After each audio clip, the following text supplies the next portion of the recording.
Hey guys, and welcome to my 3.29 Path of Exile Curse of the All Flame League starter plans. I want to be very clear that this is not my build. I didn't create this, I didn't work on the pobs for it. This is just what I'm planning to do, and I will be giving props to the creators throughout. Alright, so leveling, to start off, we're going to be leveling Scion. We're looking at the Luminary Mercbot build. I never got to play this back in the Mercenary League, so I thought this would be really fun to do. Leveling 1 to 18 is just going to be Spectral Shield Throw, supported by Volley and Chance to Bleed. This is just your classic Scion leveling, nothing too crazy. We're just going to be looking for like a good two-handed axe here, and also looking for scepters with +1 all fire and a shield for later. At level 18 to 20-ish, it depends on where you're spending your points or like how you're feeling on it. We're going to be full swapping off of the Spectral Throw build and going into Righteous Fire. Originally, I was leveling Sunder, and the guy I was watching was also leveling Sunder, and I think it feels cleaner, but the RF, even though it's a little bit of slower of a campaign, it makes the respec a lot easier. I did 5 runs to Act 6 with this, like with Sunder leveling on Scion, and not a single time could I get like a really comfortable respec, which without really slowing down my campaign. So I do believe that like Captain Lance here, he was looking at the RF leveling, was correct to go with like RF and like fire damage skills. So we can get a little bit of regen and we can work into the Mercbot early. So yeah, we'll full swap into that in either Scorching Ray or Fire Trap.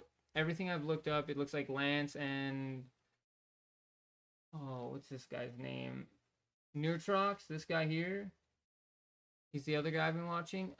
Has been putting in says go RF and Scorching Ray. I don't play fire skills. Listen to the big guys there. Important notes for RF, like if this is the only video you're gonna watch on the leveling, we're grabbing the undercapped fire res node that gives us a shitload of life regen, and we want as much fire fire res as we can, because then righteous fire deals less damage to us. If we don't have both of these, it's pretty much gonna brick your campaign, and you're gonna be in Pox's fucking stream losing your mind. So just that. Once everything is set up, RF definitely gives us enough damage to get through like the first 6 acts, complete our first lab, and then that's when we can really start working towards that mercenary support build, which is all here. In Act 4, until Act 4, right, after our first lab, we can hire our mercenary. It's our first node as the luminary. However, we don't have access to Flame Link till the end of Act 4, so we don't want to do a full switch yet because we're not giving that mercenary any damage. And if the mercenary numbers aren't great, like, we're just going to be staring at the wall, especially if it dies. So we're not doing a full respec quite yet. In Act 4, coming towards the end, we're going to be purchasing that Flame Link and start leveling it as soon as possible. Even if you're not Flame Linking your Merc and you're still really relying on your RF, put this in one of your gem slots and make sure it's getting levels. The more levels this has, the better entering maps is going to feel for everyone. It's our primary way to provide damage, so it's extremely important to level this early. Okay, Act 5, nothing really happens. I think you find a lab trial or whatever. You kill Katava, you lose a bunch of reses. Then we hit enter Act 6. Act 6 is when we get access to all the gems we need to do the full swap that, how do we say this guy's Nerotox is talking about in his video. These are the Act 6 gem swaps. We need Eternal Blessing, which I believe costs an alchemy orb. We need 1 alch there. Purity of Elements we can get in Act 3 from the girl you save. Automation is Act 6. Convictions Act 6. Flammability is Act 3, I believe, from the library. Cast when damage taken is from the library. More duration from the library. Act 1 for Vitality. Act 1 for Precision. Petrified Blood. I think that's the right one. I think it's Petrified Blood. Because we're going to go into low life. So at this point in Act 6, we need to have the Blood Mage clicked. Shield Charge, we can get in Act 1. We should already have this because we're playing RF. Faster Attacks, we should already have this. We're playing RF. Frostblink, we should already have this, guys. We're playing RF at the start. Momentum. Okay, momentum. People put momentum on all the links. Like, I don't put momentum. It makes our socket pressure a little bit harder. And it's only good if you're not holding down your left click button and you're just clicking your skill button. And I don't have the attention span to not hold down my left mouse button and move my character after every single movement. Race Specters, Act 6. We're really going to need int and strength, so you guys got to really pay attention to int and strength at this point. Minion Life is Act 6, I believe. Meat Shield is Act 6. And Animate Guardian is Act 6. We're not going to be setting up our Animate Guardian in Act 6. We will just be getting it, leveling it up, and then working towards getting like a Leer cast and everything. But we'll go over that more in a bit here. Blood Node, Blood Magic must be clicked at this point. We are going down to low life, and it is a huge defensive for us, and we need it to reserve all of our auras. At this point, we're going to completely swap off of RF and fire, like Fire Trap, Scorching Ray. Sorry about that, guys. Unless our Merc feels super weak. Like, if you guys are like, holy shit, my Merc's soon, don't brick your build on the Act 6 swap. Do the swap after you start Act 10 and you have access to the light radius buff duration, because that's going to give you a huge amount of flat fire damage on that. Okay, so Act 7, we get our second ascendancy. This is a huge quality of life. Yeah, a huge quality of life here, which allows us to just click our Merc once. If we have our Guardian up, click that guy, click our 2 Specters, and just run around, and we don't have to keep linking them over and over again. Acts 8 and 9, simply we'll be leveling our gems, picking up passive points, and progressing towards our third lab. Act 10. We enter Act 10, we do like the first 2 quests, we go get our last lab, and that's where light radius becomes very big. And hopefully you have, I don't know, 3 to 5 C open here, and the uniques aren't super crazy. So hopefully you're able to purchase 1 or 2 of the light radius uniques. If not, finding light radius on a couple pieces of rare gear is huge. So yeah, we finished the campaign and we're entering early maps. After killing Kitava in Act 10, we pick up a couple of our core uniques, which I'll go over shortly here. We should be tanky enough and provide enough damage through Flame Link to our mercenary to push white maps, yellow maps, and probably some well-rolled red maps until we get a couple more gem levels and everything, because they're huge for us. As we continue upgrading our gear, I'm hoping you guys are able to kill Eater and Searing for your Void Stones in the first 8 hours of the league. I'm hoping to do it in the first 6. I'm hoping to have a 3 to 4 hour campaign, and on the 6th hour have 2 of my Void Stones, and then really push out my Atlas progression on stream there. So, you know, if you guys want to follow along there, I'll talk about that more. Okay, so general mercenary information. Captain Lance in his video goes over this a lot. I'm just gonna re-go over it just in case you didn't see that. Okay, everyone's saying Kineticist is going to be the best mercenary, which is probably correct. Personally, I don't feel like you should be resetting your Act 3 Scepter of the Gods, or I believe Act 7, over and over again to get your perfect little Kineticist right now.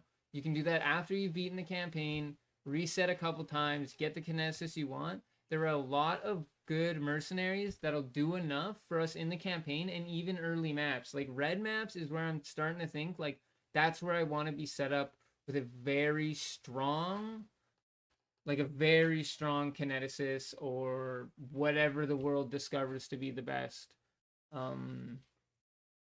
mercenary. A couple important notes. People are saying that that movement skills cause mercenaries to attack less, which means less overall DPS. I've heard yes and no's from this. Some people are saying, yeah, if your Kinesis has Frostblink, you lose a shitload of damage. Other people are saying they played the entire Mercenary League and it's not a big deal. So, you know, that's up to your own thing.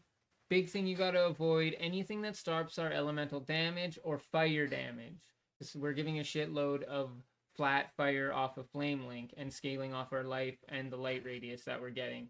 So we can't have brutality, and there's a couple other gems that'll just like brick you out. if they're there. So you just got to keep a really big eye out on the supports. I don't think GGG is going to be shoving in a bunch of these like brick supports onto our characters, but I had seen it happen a little bit in the Mercenary League. So I just want to make sure you guys are ready and warned about that. So for early mercenary gear, this is just what I would do for super. I'm entering maps. I'm in like yellow maps. I got no money to my name. I'm wearing like one unique ring on my finger. I'm in the fucking grounds groveling for loot. This is what I would do early for my kineticist. Just a wand with flat fire damage. Not huge. We're already giving a shitload of fire damage, so it's not a huge deal for that flat fire, but it's a little extra while we're not giving a ton. Attack speed is huge. We want to be fucking flinging that kinetic blast as fast as possible. And spell damage, because spell damage is a percent multiplier, so it does a lot more for us than that flat damage. We're going to be putting a shield on our Merc because we're not 100% sure how tanky Mercs are going to be this league. And we want resistances, block chance, and more spell damage. Spell damage, more damage. Block chance, less likely to die to hits. And then resistances, because we have to have our guy capped on resistances. Helmet, just max life and resistances. Body armor. So this is a bit of a toss-up for me, and I put it here in this document for you guys just so that it's there. Some people are putting armor bases on their Merc. Some people are putting ES evasion on their Merc. I'm not 100% sure which one to go. People say you can cap spell suppress with them. So I put spell suppress, max life or energy shield, and then again resistances. Gloves, we're looking for attack speed, max life, and resistances. And then boots, I'd say 20 plus movement speed boots with some max life or resistances. Then the belt, again, just max life and resistances. For rings, we want flat damage, resistances, and then chance to gain power charge on kill or endurance charge on kill. Because we don't have another way to access that until we get like our unique rings and we beat Uber Lab. That's why it's until Uber Lab, until we're able to get our Uber Lab here. All right, so now let's go over like the key uniques that you're going to be looking for as the Merc bot. So I didn't even know how to say this one. The Ignongmon. This gives us the 25 fire res. It's like not a huge deal, but it's something. But this is 20 light radius / buff effect. So again, we'll grab this early. If it's fucking cheap, that's 20% buff effect for our flame link if we're not feeling that we're doing enough damage. Now for rings, when it comes to unique rings, we've got a couple really strong options here. We got Lori's Lantern, and you can put 2 of these babies on your finger. This gives us plus 31 light radius, and it really enables a lot for our low life, right? This gives extra res when we're on low life. This gives chaos res when we're on low life. It gives us light radius, which gives us more damage. This ring should be on both of our fingers for a very long time. But Void Eye is another fantastic option, and I actually think it'll be slightly stronger than wearing 2 Lori Lanterns, at least early. Like, Lori's Lanterns, I think, are going to be like 10C for no fucking reason, because everybody's going to be trying to buy them. I don't think Void Eye is going to be nearly as expensive. It'll probably be like 3 to 5C, and it'll be a lot more affordable. And this just gives plus 5 levels to socketed gems, which... Let's say we exit campaign at a flame link of level 16. That's 124 base damage. At level 21, that's 187 base damage. Then we start adding all of our light radius multipliers onto that. You know, bigger number scales, bigger numbers, bigger boys. Okay. Yeah. So like, yeah, if Lori's Lantern's too expensive to wear 2, or like even if you can't get the 1. Which is tough. Like, we really want to fight for the 1 at least. This is a great pickup. Like, this is going to provide us just a bit more to, like, make it feel comfortable. Now, weapon. Okay, so for weapons, if you have to go with a rare weapon, a +1 all fire and slight light radius scepter is fine. But really, we want to get Ninsta's Lantern. It gives us 50% buff effect, which is, again, that's 50% more, you know? And the higher our, like, light radius is, the more ridiculous the flat damage we're giving our Merc is going to be, which is going to make us fly, it's going to make our Merc die less, and it's going to make us feel better. because if there's less enemies alive, it's less likely that we get hit. I did see some people talk about running 2 of these. I don't think running 2 of these is going to be needed unless GGG does something with the light radius scaling. I think just running a shield and getting a little bit more defensives and res is going to be way nicer for us because we're already going to be struggling to hit that res even if we're running Purity of Elements. Belts. So for belts, we got 2 great decisions here. We got the Belt of the Deceiver, which reduces the amount of damage we take from critical strikes, and it also intimidates nearby enemies more damage. And our other, which is the better choice, but it will be much more expensive, especially League Start, if people are trying to grab it up, is the Center of Benevolence. This belt allows our mercs to get our flasks, right? So we want to be giving our merc onslaught. We want to be giving our merc extra crit. I put a granite flask here. If you're evasion, give it an evasion flask, a jade flask. If you're not evasion, give it a granite flask, whatever gives more flat armor, and that'll just give that fizz reduction a lot more. The 4th flask is flexible. I saw a lot of setups running dual life flask just because we have so much life, and if we do take a big hit, like, we might actually need to use all those life flasks. So, and then later on, of course, we're going to be moving towards a Mage Blood. Mage Blood's just the belt to have, but that's not super budget friendly. Not a lot of people are going to be getting that by day 4 or 5, you know. People are getting that like 2 weeks in, so we're not looking at that as like a early game option. Now for helmet, shield, and gloves, max life, resistances, block chance. There was something else, but I've totally forgot. But I got max life resistances there. Oh, attributes. Attributes are a huge problem, so we need to find attributes on a piece of our gear. Our shield, it's tough to get attributes on our shield, but we need to find it somewhere on the helmet and gloves. Okay, moving on to body armors. At first, you're just going to be running a really strong armor base with as much life as you can get. Hybrid life on there. Actually, maybe with the mastery of 15%, you don't want to run any life on there. I'd have to check the numbers on that. Either way, as much life as you can get on that body armor, and then as much armor as you can get on that body armor, and then resistances again, because that's going to be our biggest choke point. But once we can afford the unique armor that our build really thrives on, we'll be buying Comb's Heart.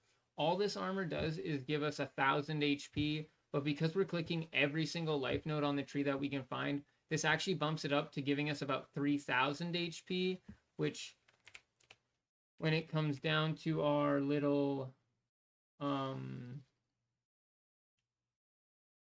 link again, that gives us, yeah, about 150 more flat fire damage to scale off of our buff effect and everything. So it's huge that we're getting Comb's Heart very early on. I would say like day 2, day 3, like this is your pickup. And again, I think it's going to be expensive because a lot of people are looking to do this build. Now for our minions, the minion setup I'm looking for, I didn't go with anything crazy. It's just Animate Guardian. We're getting like rare gloves. You know, if you can get a curse on hit on those rare gloves, sure. But life and resistances, it's day 2 of the league, you know. Rare boots, you know, the boots that drop from Searing, that drop Scorching Ground are technically better for us. Again, I think they're going to be pretty expensive. Just get some rare boots with life and resistances there, really like level out his resistances. A shield with good block, and there is a base that says when you block an enemy's attack, you sap an enemy. That's a huge mod. So if you can find that base for a reasonable price, grab that guy. But you're really just looking for a good block and then other defensives on there for him. A dying. Oh wait, can I run Dying Breath and a shield?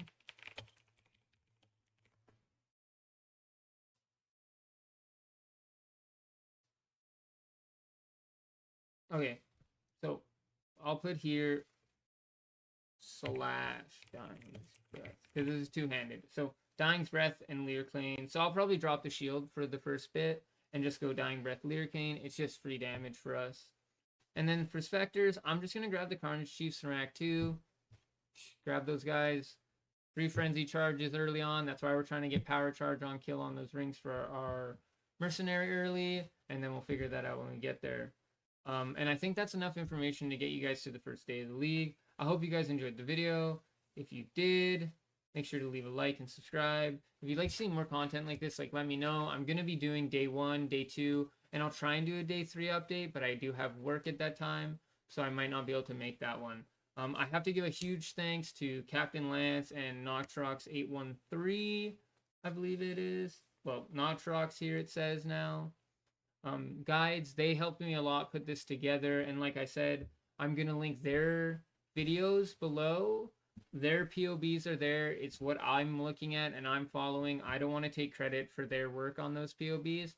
They're the masterminds behind that, and I'm hoping to do a early Atlas pushing guide, how I'm going to craft some of the early game gear using like either ROG or Breach, and then what strategies I'll be using with this build to make currency. So thank you guys so much for watching. I hope you enjoyed the video. I hope this helped anyone out, trying to figure out if they want to play this build or not, and have a good one. Peace.